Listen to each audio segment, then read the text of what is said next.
हैं आप? सर मैं ऑटो ड्राइविंग करता हूँ। ऑटो कब से चलाते हैं? सर ऑटो चलाते मुझे ये कोई 13-14 साल हो गए दिल्ली में। कैसा एक्सपीरियंस है आपका ऑटो चलाने से? आपका मतलब सब कुछ है, घर परिवार से चलता है? ठीक है, परिवार क्या एक गुजर बसर वाली बात है।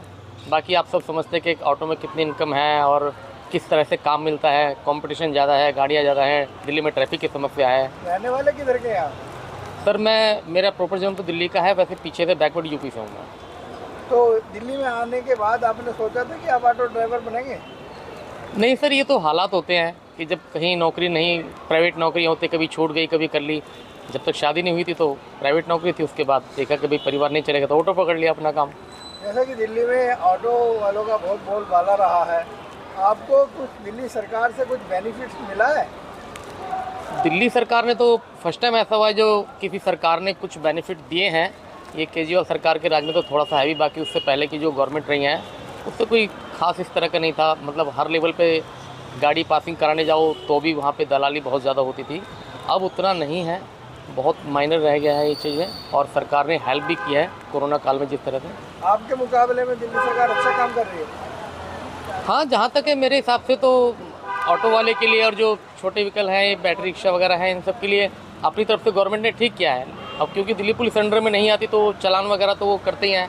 वो ये नहीं देखते कि हाँ कोई गरीब आदमी है या कोई पैसे वाला है, बस वो शक्ल देख करके उसके साथ बिहेवियर करते हैं। एक अच्छा व्यवहार नहीं होता कई बार।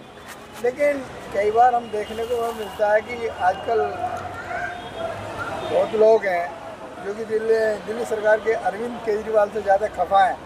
सेवा भी सारी उपयोग में ले रहे हैं। जी जी जैसे कि बस का सफ़र भी फ्री का है जी और कई चीज़ और उपलब्धियाँ जो फ्री कर रखी हैं। जी। सेवा सब ले रहे हैं लेकिन फिर भी उसकी बुराई ऐसा क्यों करते हैं?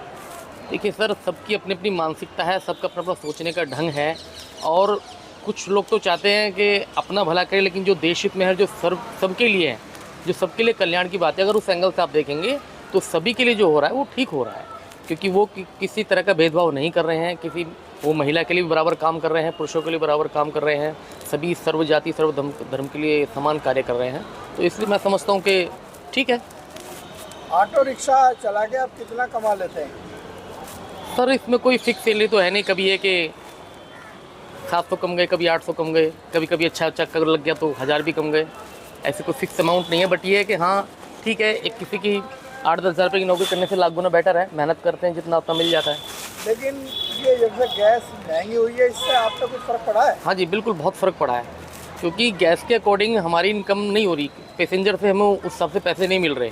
पैसेंजर भी अपना दुखड़ा रोता है कि भाई महंगाई तो हमारे लिए भी है, महंगाई तो सर्च पे। लेकिन हम जब उनको कहते हैं भाई ठीक है आपके लिए महंगाई, हमारे, लेकिन ये जो गाड़ी है वो तो गैस से ही चलती है, गैस के पैसे लगभग डबल के आसपास हो गए। तो समझते हैं, बहुत लोग दे भी जाते हैं कुछ बढ़ा के, कुछ लोग नहीं भी देते कि भाई हम भी क्या करें, हम भी परेशानी में भुगत रहे हैं। ये तो जाती है क्योंकि पहले देखिए इतनी महंगी गैस हो जाने के बावजूद भी आप उसी पुराने रेट में यानी ऑटो चला रहे हैं जी और फिर भी। तो आपकी कोई यूनियन है जो मतलब आपकी आवाज़ उठाती हो? सर, ये यूनियन जितनी भी है सब पॉलिटिक्स लोगों से जुड़ी हुई होती है। वहाँ से जैसा ऑर्डर होता है, कोई बीजेपी को सपोर्ट करता है, कोई केजरीवाल को सपोर्ट करता है, कोई किसी दूसरी पार्टी को सपोर्ट करता है। तो ये सब जो एक आप ये देखिए कि यूनियन में कितने लोग जुड़े हैं अपनी मर्जी से, कितने लोग जाकर के कभी धरना प्रदर्शन आपने देखो कितने लोग जुड़ते हैं। मात्र आपको गिने चुने 150 आदमी, कभी आपने देखा होगा 20-30 ही लोग पहुँचते हैं और जाकर अपना ज्ञापन। आम आदमी की समस्या कोई नहीं सुनता। आपने नाम क्या बताया अपना? सर मेरा नाम दिनेश कुमार है। अच्छा, किस साइड रहते हैं आप? सर मैं जमुना पर रहता हूँ, सोनी विहार की तरफ। Okay okay. तो अभी आपको आज का सफ़र कैसा रहा आपका? आज सर्टिफाई है कि कितने कस्टमर आपको मिले, कितने यात्री आज आपको मिले ट्रैवल करने के लिए? जी सर, मैं बिल्कुल सेटिस्फाई हूँ।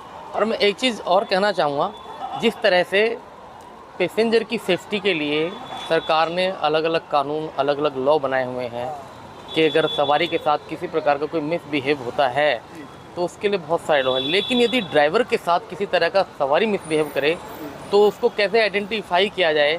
अगर कोई हमारा पैसा लेके भाग जाए, कोई लेडीज सवारी, हम उसका हाथ तो पकड़ के नहीं बैठे रह सकते। उसको कैसे आइडेंटिफाई किया जाए, कैसे मतलब हमारी सुनी जाए, हमें परेशान किया जाए? कोई दुकानदार नहीं खड़ा होने देता अपने सामने, कोई कहता अपनी गाड़ी यहाँ से हटा, मैं अपनी कार लगाऊंगा।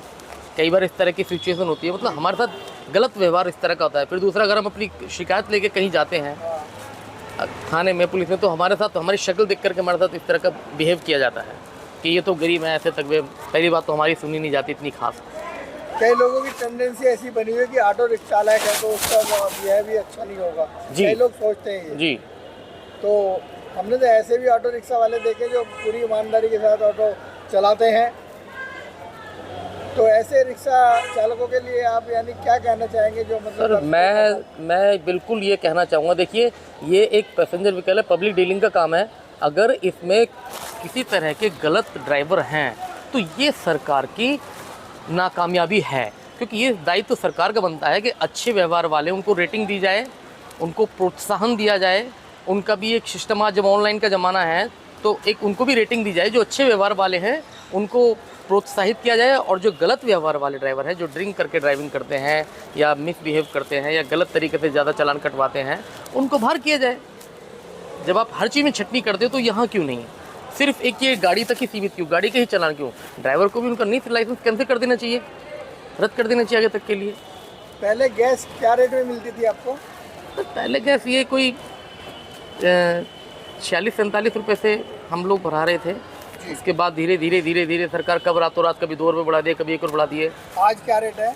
आज सर ये 76 रुपीज़ कुछ पैसे आ रहा है, और कोई पता नहीं कब बढ़ गए हो तो पीछे, क्योंकि आजकल गैस बढ़ने को कोई पता नहीं तो कब बढ़ जाएंगे। अच्छा, जो आप भाड़ा लेते थे पहले यानी जो वसूलते थे जी, उसके मुकाबले आज यानी कितना ज़्यादा वसूल रहे हैं आप?